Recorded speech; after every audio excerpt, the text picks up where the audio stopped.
Welcome to Monday's Market Outlook here at Top Gun Options.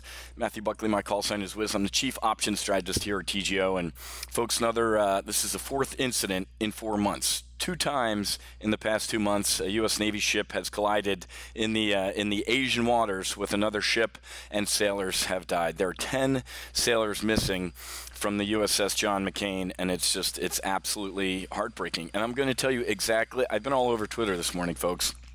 And last night, all these people are like, I can't believe this happened, and Trump's an idiot. How stupid can people be? You want to know why this is happening, folks? Ships aren't supposed to go bump in the night. It's just not supposed to happen. With all the technology and everything on board, here's why. For the past 8 years, these commanding officers, these crews have been focused on how many bathrooms to have on board the ship, transgenders, feeling training, and not navigation, warfighting, and seamanship.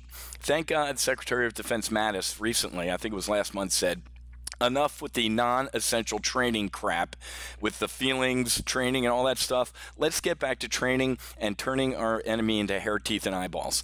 That's why this is happening, ladies and gentlemen, is the crews are not trained. They've been spending their time on all sorts of other ridiculous crap. Knock it off. The military is not some Democrat or liberal social petri dish. That is not why we exist. Knock it off, or people are going to start dying. Get back to seamanship, navigation, warfighting. Let's get our Navy back, folks. It makes me furious. Godspeed and fair winds and following seas to these sailors. It's heartbreaking. Okay. Obviously, another weekend. You saw the free speech march in Boston, countered by Antifa. I'm not even going to get into the politics of it, folks. Trump's going to try and change the narrative tonight with a national speech on Afghanistan, which is pretty interesting because he wanted to get us out of Afghanistan, but I think he's listening to his generals. So maybe diverting a little bit of the attention from Russia, Nazi, to Afghanistan. We all know what happened last week with the market implosion. 2 weeks ago, it was North Korea. Last week, it was, all these coward CEOs jumping ship. And then, potential Gary Cohn leaving, and the Steve Bannon issue. Bannon left. I went long Cohn, short Bannon, and that worked out to be a great trade. Folks, this guy, love him or hate him, he's going to be here for the next 3.5 years, hopefully 7.5 years. These CEOs, whether they want to admit it or not, whether it's in front of the scenes, which they all bailed, or behind the scenes, they're going to have to work with this guy to lobby him or Congress or whatever for what's in the best interest of their shareholders. CEOs just can't go, I don't like the guy and I don't care about anything anymore. You have to care about regulation. You have to care about taxes. And guess who's in charge of that stuff? This guy. That's why you don't get triggered and run your safe space, folks. You don't pick up your ball and run home like a baby liberal. You stay at the table and go, hey, man, here's where I think you're wrong. And if you're not listening to me, I'm going to stand up on the table until you listen to me. So that's what happened with the markets last week, guys. And we're starting to stabilize here. This is what I predicted is going to happen last week, and it looks like I'm right. We're going to pound through the 50-day, and then we're going to hang under it. It's going to be resistance. Again, this isn't panics.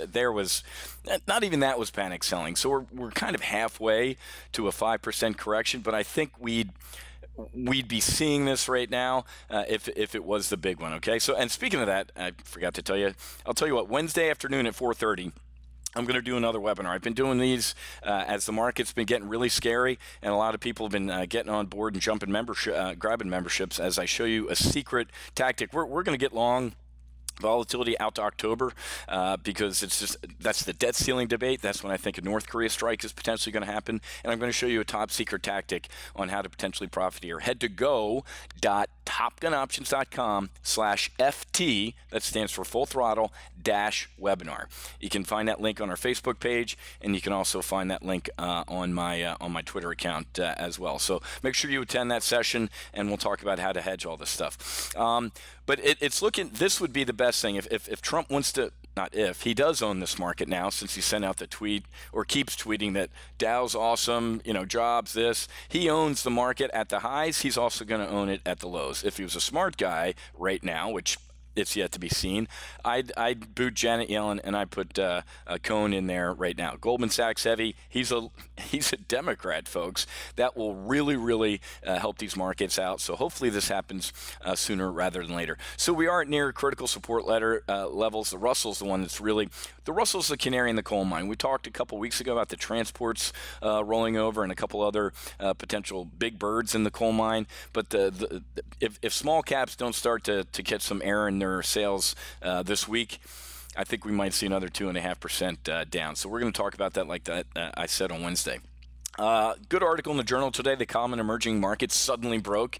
Months of inflows into emerging market stocks and debt, and the streaks have snapped. The Journal is blaming, obviously, the volatility from last week with the threats of nuclear warfare, the white nationalist rally in Charlottesville, and all that crap for the reasons that people are leaving some of these emerging markets. I disagree.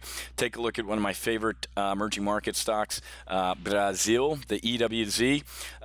Let's go. I think we're going to have to go to 6 months. I told you, here's the holy crap, we didn't know Brazilian politicians were corrupt.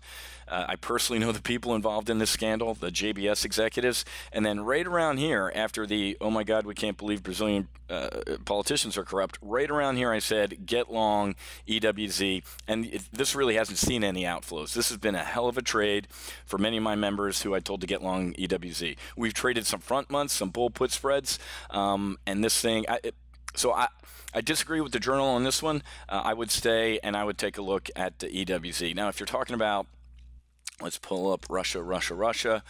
That's kind of leveled off. I'll agree with the Journal on that. And like we've talked about in many of our live sessions, I'd be looking at an iron condor on the front months with the RSX with Russia. Pretty funny how Russia, Nazi, and now it'll be Afghanistan. The liberals and Democrats they need to find their own voice instead of just trying to, rip this guy down in a bloodless coup. So a lot of interesting stuff going on. I don't think this is the big one, guys, but we are going to hedge for the big one because I think it's coming up. Like my spirit animal, Jeffrey Gunlock says, hey, I'll be disappointed if I don't make 400% on my October S&P puts. That would be a huge pullback from where we are right now. Okay, so make sure you register for Wednesday's free webinar. Head to go.topgunoptions.com/FT-webinar. And for my members, we're also going to open up slots to our Wingman Group coaching program. You have to be an options weapons school or a full throttle graduate, have gone through that training, and Doug's we're going to open up an elite group. Usually it's about 8 to 12 select folks to do the Wingman Group coaching. There's one-on-one coaching in it and also a group. You guys are like your own mini hedge fund, and I think the last group had like a 35% return in their 6 weeks of training. Okay, so I'll talk about that more tomorrow at 10 a.m. in our joint primary live trade brief and weekly option session. Okay, have a great rest of your day. Don't look at the eclipse. Happy hunting. Make sure you hedge, and God bless. I'll see my members tomorrow morning at 10.